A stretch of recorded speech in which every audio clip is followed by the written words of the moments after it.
সালামু আলাইকুম। Adobe Premiere Pro for beginner এই প্লেলিস্টের আন্ডারে অলরেডি আমি বেশ কিছু কন্টেন্ট আপলোড করেছি, যেখানে অ্যাডোব প্রিমিয়ার প্রোর একদম বেসিক থেকে শুরু করে কথাবার্তা বলছি। সো আপনারা চাইলে এই প্লেলিস্টটা ফলো করতে পারেন। তবে আজকের ভিডিওতে সেই ধারাবাহিকতায় আমি আপনাদের সাথে কথা বলবো অ্যাডজাস্টমেন্ট লেয়ার নিয়ে। মূলত অ্যাডজাস্টমেন্ট লেয়ার দিয়ে আমরা তিনটি কাজ করতে পারি, যে তিনটা কাজ হয়তো অনেকেই জানে না, তাদের জন্য আজকের এই ভিডিওটি অনেক বেশি উপকারী হতে যাচ্ছে। তো কোন তিনটি কাজ করা যেতে পারে সেটা নিয়ে আজকে কথা বলবো। তবে তার আগে আপনাদেরকে একটু বুঝে নিতে হবে অ্যাডজাস্টমেন্ট লেয়ারটা আসলে কি। দেখেন, একদম সহজভাবে আমি এক্সাম্পল দিয়ে বুঝাচ্ছি। ধরেন এইটা আপনার মেইন ফুটেজ, সো আপনি যদি মেইন ফুটেজে একটা দাগ দেন বা একটা কালার গ্রেড করেন বা একটা ইফেক্ট দেন, হোয়াট এভার, সেটা কিন্তু মেইন ফুটেজের উপরেই বসে পড়তেছে। এটাকে পরবর্তীতে কাস্টমাইজ করা কিন্তু একটু টাফ হয়ে যায় বা অনেক ক্ষেত্রেই অসম্ভব হয়ে পড়ে।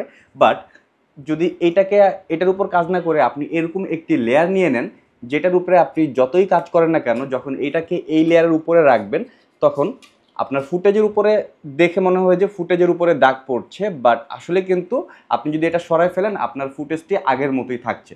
সো এই যে ট্রান্সপারেন্ট যে কাজটি আপনাদেরকে দেখাচ্ছি, মূলত অ্যাডজাস্টমেন্ট লেয়ার ব্যাপারটা এরকমই, যেখানে আসলে কিছু থাকে না, জাস্ট একটি লেয়ার থাকে, এমটি লেয়ার, যেটার উপরে আপনি যা কিছু তা করতে পারবেন এবং সেটা যেই ফুটেজের উপরে থাকবে সেই ফুটেজটা ইফেক্টেড হবে। সত্যি বলতে ইফেক্টেড হবে না, দেখে মনে হবে সেই ফুটেজের উপরে আপনি কাজ করেছেন, বাট আসলে আপনি যদি অ্যাডজাস্টমেন্ট লেয়ারটা আবার সরাই ফেলেন, তাহলে সেই ফুটেজটা একদম আগের মতো, আগে যে অবস্থা ছিল সেই অবস্থাতেই থাকবে। সো চলুন আমরা চলে যাই অ্যাডোব প্রিমিয়ার প্রোতে এবং দেখে নিই কীভাবে আমরা অ্যাডজাস্টমেন্ট লেয়ারটা বের করতে পারি। সো আমরা অ্যাডোব প্রিমিয়ার প্রোতে চলে আসলাম, দেখতে পাচ্ছি একটি প্রজেক্ট ওপেন করা রয়েছে। তো যেহেতু আমরা অ্যাডজাস্টমেন্ট লেয়ার নিয়ে কথা বলবো, সো কীভাবে অ্যাডজাস্টমেন্ট লেয়ারটা নিতে হবে আগে সেটা দেখে নিই।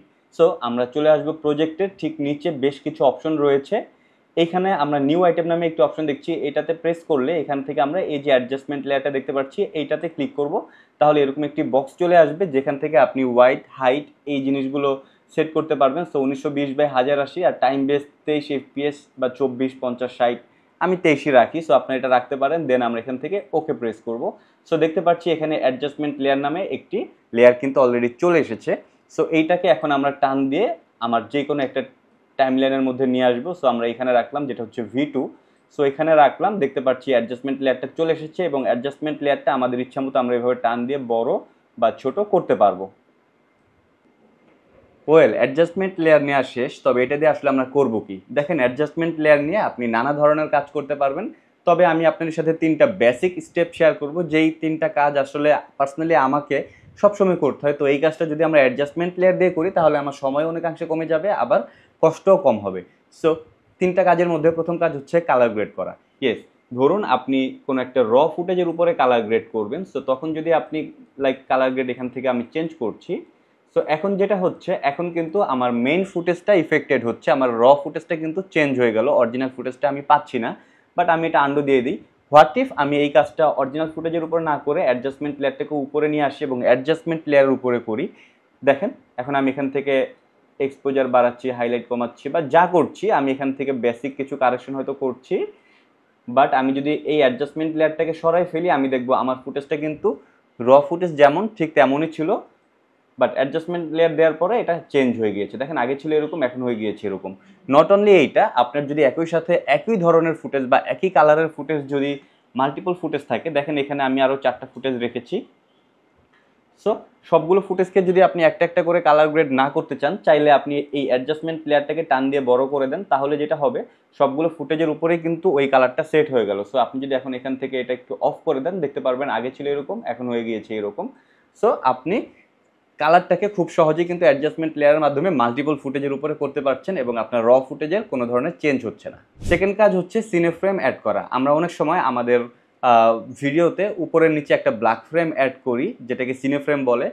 তো এটা আসলে আমরা যদি মেন ফুটেজের উপরে করি, তাহলে কিন্তু আমার মেন ফুটেজটাই কাটা যাচ্ছে। আমি যদি এখান থেকে দেখাই, ইফেক্টে চলে আসি, এখান থেকে আমি ক্রপ লিখি, ক্রপ ইফেক্টটাকে টান দিয়ে ফুটেজের উপর নিয়ে আসি এবং এখান থেকে যদি আমি খেয়াল করি, ক্রপের এখানে টপ থেকে ধরেন আমি 12 এবং বটম থেকে আমি 12 ক্রপ করে দিলাম। এখন কিন্তু আমার মেন ফুটেজটাই কেটে গেল, আমি কিন্তু এটাকে কাজ করতে পারছি না। বাট আমি এটাকে আন্ডু দিয়ে দিই।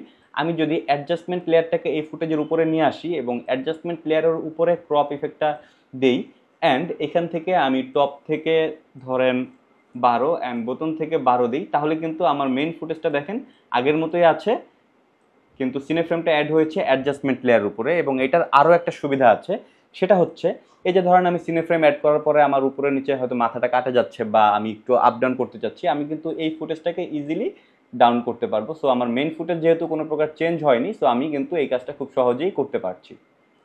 বাট আমি যদি অ্যাডজাস্টমেন্ট লেয়ার না ইউজ করে মেন ফুটেজের উপরেই এই ইফেক্ট ইউজ করতাম, তাহলে কিন্তু এই কাজটা আমি করতে পারতাম না। 3 নাম্বার কাজ হচ্ছে আমরা চাইলে অ্যাডজাস্টমেন্ট লেয়ারের যে কোনো পার্টিকুলার জায়গায় ব্লার করতে পারবো খুব ইজিলি। সেটা করার জন্য আমরা চলে যাব ইফেক্টসের, এখানে লিখবো ধরেন গসিয়ান ব্লার। সো গসিয়ান ব্লারটাকে টান দিয়ে ফুটেজের উপর নিয়ে আসবো অ্যান্ড ইফেক্ট কন্ট্রোলের নিচে গেলে আমরা এখানে দেখতে পারবো গসিয়ান ব্লার অপশন রয়েছে। সেখান থেকে আমরা ব্লারিনেস যদি বাড়াই, এখন কিন্তু পুরো ফুটেজটাই আসলে ব্লার হয়ে যাচ্ছে। বাট আমরা চাইলে এখান থেকে মাস্ক নিতে পারি, মাস্কটা নিয়ে ধরেন এখান থেকে আমরা টান দিয়ে এই পোর্শনটাকে ব্লার করে দিলাম।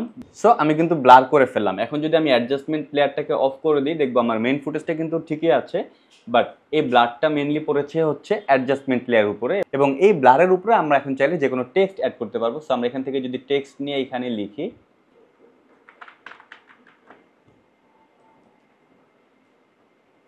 সো আমরা কিন্তু এভাবেও চাইলে অ্যাডজাস্টমেন্ট লেয়ারকে ইউজ করতে পারি। এই কাজগুলো যদি আমরা আমাদের মেইন ফুটেজের উপরে করি, তাহলে কিন্তু আমার মেইন ফুটেজ ইফেক্টেড হতে পারে এবং প্রয়োজনে আমি র ফুটেজটা কিন্তু হয়তো পাবো না, বা আমার অনেকগুলো স্টেপ আবার ব্যাকে যেতে হবে, সেক্ষেত্রে আমার সময়ও নষ্ট হবে, আর এই যে আমি শ্রমটা দিলাম সেটাও কিন্তু অযথা গেল। সো আমরা যদি অ্যাডজাস্টমেন্ট লেয়ার উপরে করি, আমার কিন্তু র ফুটেজটা অক্ষত থাকতেছে, আমি চাইলে সেটাকে আমার ইচ্ছা মতো আবার পুনরায় ইউজ করতে পারবো। আমি অ্যাডজাস্টমেন্ট লেয়ারের এই 3টা কাজ আপনাদের সাথে শেয়ার করলাম। এছাড়াও আপনার যদি আরও কোনো কিছু জেনে থাকেন, চাইলে কমেন্ট বক্সে সেটা জানাতে পারেন, আপনাদের থেকে শিখতেও আমার কোনো সমস্যা নেই। সো আজকের ভিডিওটি যদি ভালো লেগে থাকে অবশ্যই লাইক, কমেন্ট, শেয়ার, সাবস্ক্রাইব করবেন। দেখা হচ্ছে পরবর্তী ভিডিওতে। আসসালামু আলাইকুম।